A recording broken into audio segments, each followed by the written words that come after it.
King Darius then issued an order, and they searched in the archives stored in the treasury at Babylon.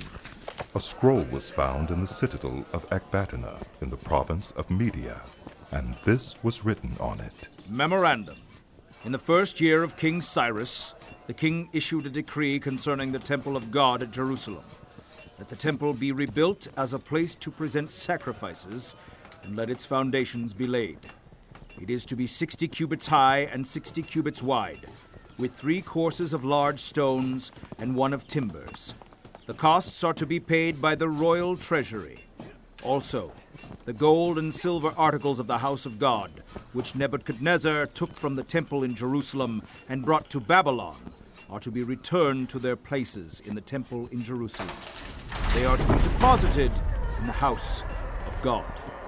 Now then, Tattenai, governor of Trans-Euphrates, and Shethar-Boznai, and you other officials of that province, stay away from there.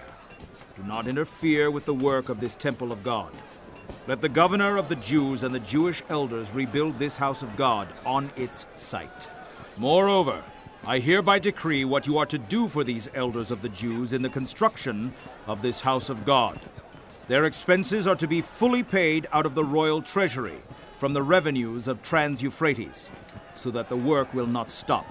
Whatever is needed, young bulls, rams, male lambs for burnt offerings to the God of heaven, and wheat, salt, wine, and olive oil as requested by the priests in Jerusalem, must be given them daily without fail, so that they may offer sacrifices pleasing to the God of heaven, and pray for the well-being of the king and his sons.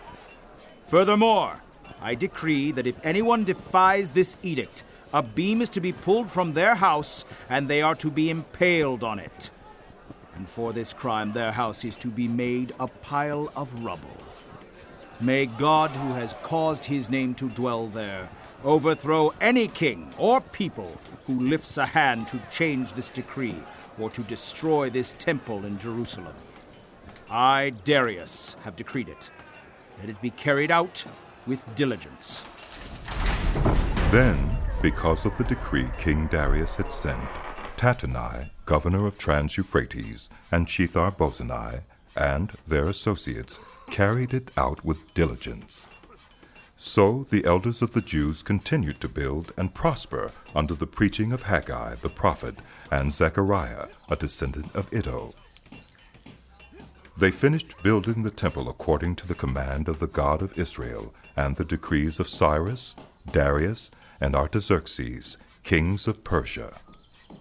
The temple was completed on the 3rd day of the month of Adar in the 6th year of the reign of King Darius. Then the people of Israel, the priests, the Levites, and the rest of the exiles celebrated the dedication of the house of God with joy. For the dedication of this house of God, they offered 100 bulls, 200 rams, 400 male lambs, and as a sin offering for all Israel, 12 male goats, 1 for each of the tribes of Israel. And they installed the priests in their divisions and the Levites in their groups for the service of God at Jerusalem, according to what is written in the book of Moses. On the 14th day of the 1st month, the exiles celebrated the Passover. The priests and Levites had purified themselves and were all ceremonially clean.